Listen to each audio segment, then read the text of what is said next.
Hi friends, welcome to unique சமையல். இன்றைக்கி நம்மளோட சேனலில் ரொம்பவே டேஸ்டியான ட்ராகன் சிக்கன் எப்படி செய்யறதுன்னு தான் பார்க்க போகிறோம். இதை நம்ம சிம்பிளாக நம்ம வீட்டிலையே செஞ்சிடலாம். ரெஸ்டாரண்ட்டுக்கெல்லாம் போய் சாப்பிட்ணுன்னு அவசியம் இல்லை. ரொம்ப டேஸ்டியாக இருக்கும். வாங்க இப்போ இதை எப்படி செய்கிறதுன்னு பார்க்கலாம். இப்போ நம்ம வீடியோக்குள்ளே போயிடலாம். இன்றைக்கி நம்ம க்ளீன் பண்ணி வச்ச 1/2 kg சிக்கன் எடுத்துருக்கோம். அந்த சிக்கனை எலும்பே இல்லாமல் இந்த மாதிரி நீட்டமாக ஸ்ட்ரிப்பாக கட் பண்ணி எடுத்து வச்சுருக்கோம். இதில் நாம் இப்போது 2 ஸ்பூன் அளவுக்கு குருமிளகு பொடி சேர்த்துக்கலாம். இப்போ நம்ம பெப்பர் சேர்த்ததுக்கப்புறமா உப்பு சேர்த்துக்கிறோம். இப்போ இதை நம்ம நல்லா மிக்ஸ் பண்ணி விட்டுறலாம். இந்த பெப்பரும் இந்த உப்பும் நல்லா மிக்ஸ் ஆகிற மாதிரி நம்ம நல்லா மிக்ஸ் பண்ணி விட்டுக்கலாம்.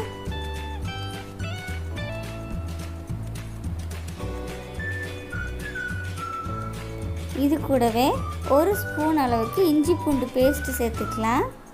இதையும் நம்ம எல்லா பக்கமும் மிக்ஸ் ஆகிற மாதிரி நல்லா மிக்ஸ் பண்ணி விட்டுறலாம்.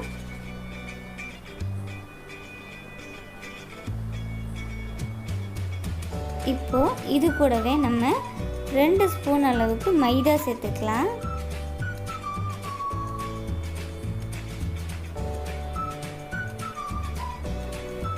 இது கூடவே ஒரு 2 ஸ்பூன் அளவுக்கு நம்ம கார்ன்ஃப்ளவர் மாவு சேர்த்துக்கலாம்.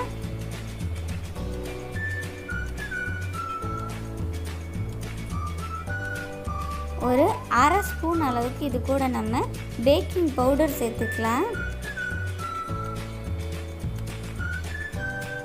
இப்போ இது எல்லாத்தையும் நம்ம மிக்ஸ் பண்ணணும். இது கூட கொஞ்சம் கலருக்காக நம்ம சிகப்பு கலர் ஃபுட் கலர் சேர்த்துக்கலாம். இது கூட ஒரு முட்டையை நம்ம உடைச்சி ஊற்றிக்கலாம்.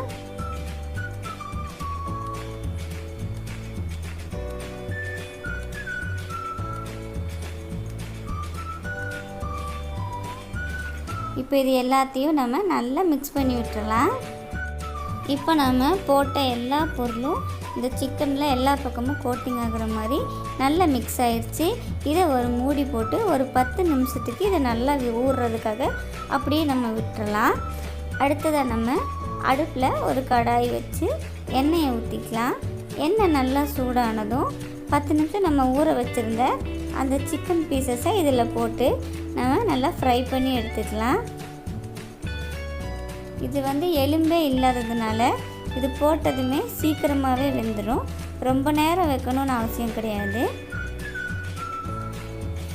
போடும்போது இதில் மாவு கோட்டிங் இருக்கிறதுனால ரொம்ப நிறைய நெருக்கமாக போடாமல் ஒவ்வொன்றா தள்ளியாக போட்டோம்னா இந்த மாதிரி ஒட்டாமல் அழகாக வந்துடும்.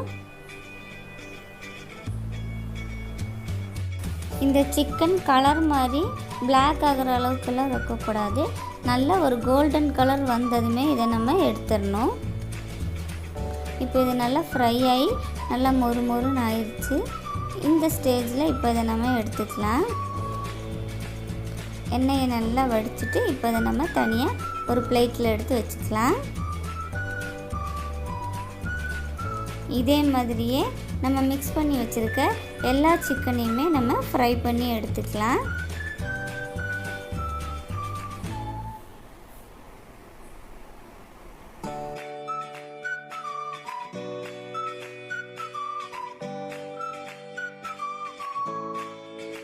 இப்போ நாம் அடுப்பில் ஒரு கடாய் வச்சு அதில் கொஞ்சமாக ஆயில் ஊற்றி அது கொஞ்சம் நல்லா சூடானதும் நம்ம கட் பண்ணி வச்சுருக்க கார்லிக்கை இது கூட சேர்த்துக்கலாம். இந்த பூண்டு நல்லா கொஞ்சம் வதங்கி வரட்டும்.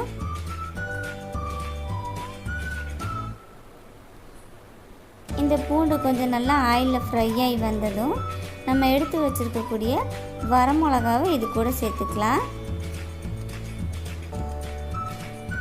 ஒரு 4 வரமிளகாவை இது கூட போட்டுக்கலாம்.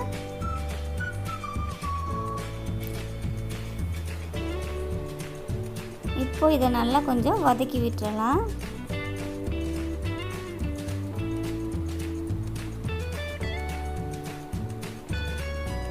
இந்த பூண்டும் இந்த மிளகாவும் கொஞ்சம் வதங்கி வந்ததும் நம்ம நீட்டமாக லேஸாக கட் பண்ணி வச்சுருக்கக்கூடிய இந்த வெங்காயத்தையும் இது கூட சேர்த்துக்கலாம்.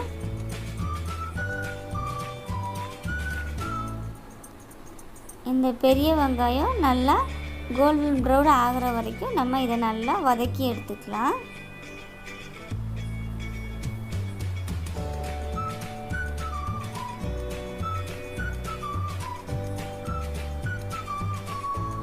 இப்போ இந்த வெங்காயம் நல்லா வதங்கி வந்துருச்சு.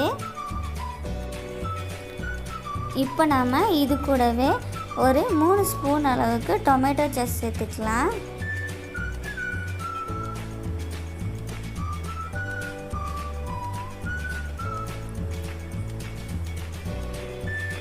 இதை நம்ம நல்லா மிக்ஸ் பண்ணி விட்டுறலாம்.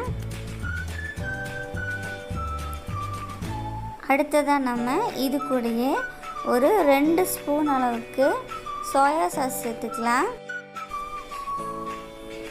இப்போ இதை நம்ம லைட்டாக கொஞ்சம் மிக்ஸ் பண்ணி விட்டுக்கலாம். இது நல்லா கொஞ்சம் மிக்ஸ் ஆனதுக்கப்புறமா ஒரு 2 ஸ்பூன் அளவுக்கு நம்ம ரெட் சில்லி சாஸ் சேர்த்துக்கலாம். அதுலேயே கொஞ்சம் தண்ணி சேர்த்துக்கலாம்.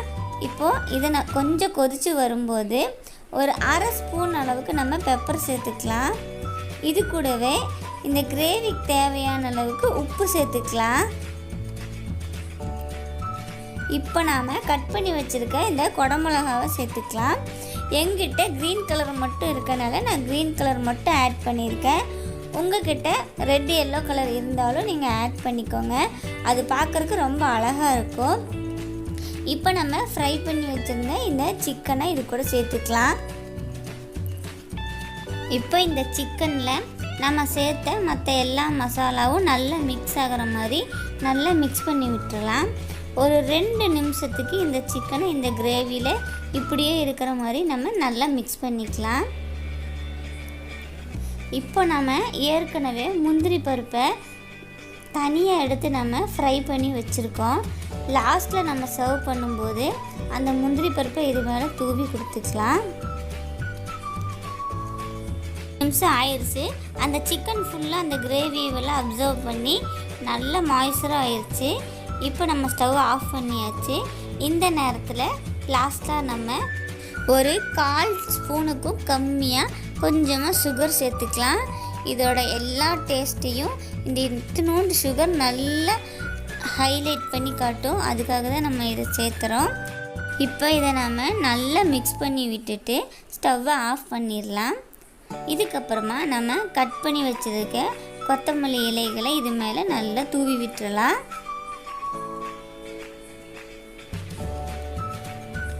அதுக்கப்புறமா நம்ம வெள்ளை எள்ளை இது மேலே தூவி விட்டுறலாம்.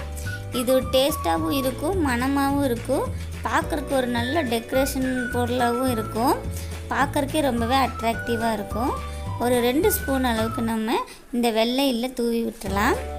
இப்போ நம்மளுடைய சூப்பரான டிராகன் சிக்கன் ரெடி ஆயிடுச்சு. இதோட டேஸ்ட்டு ரொம்ப சூப்பராக இருக்கும். இதை நம்ம ஒரு பிளேட்டில் மாற்றிக்கலாம். நம்ம இது மாற்றினதுக்கப்புறமா நம்ம வறுத்து வச்சுருந்த அந்த முந்திரி பருப்பை இது மேலே ஃபுல்லாக போட்டு கொடுத்தோம்னா இந்த சிக்கனும் அந்த முந்திரியும் சாப்பிடையில ரொம்ப டேஸ்ட்டாக இருக்கும். இந்த டேஸ்ட்டு உங்கள் வீட்டில் எல்லாருமே ரொம்ப விரும்பி சாப்பிடுவாங்க. இனி டிராகன் சிக்கன் சாப்பிட்றதுக்காக நம்ம வெளியில் போய் சாப்பிட வேண்டாம், எந்த ரெஸ்டாரண்ட்டுக்கு போக வேண்டாம். இனிமேல் நம்ம வீட்டிலே செஞ்சு சாப்பிட்லாம். இதை நீங்களும் ட்ரை பண்ணி பாருங்கள், உங்களுக்கும் சூப்பராக வரும், உங்கள் வீட்டில் எல்லாருக்கும் பிடிக்கும். இந்த வீடியோ உங்களுக்கு பிடிச்சிருந்தா மறக்காமல் லைக் பண்ணி ஷேர் பண்ணுங்கள். நீங்கள் இன்னும் யூனிக் சமையல் சேனலை சப்ஸ்கிரைப் பண்ணாதவங்களாக இருந்தீங்கன்னா கண்டிப்பாக சப்ஸ்கிரைப் பண்ணிடுங்க. தேங்க்ஸ் ஃபார் வாட்சிங்.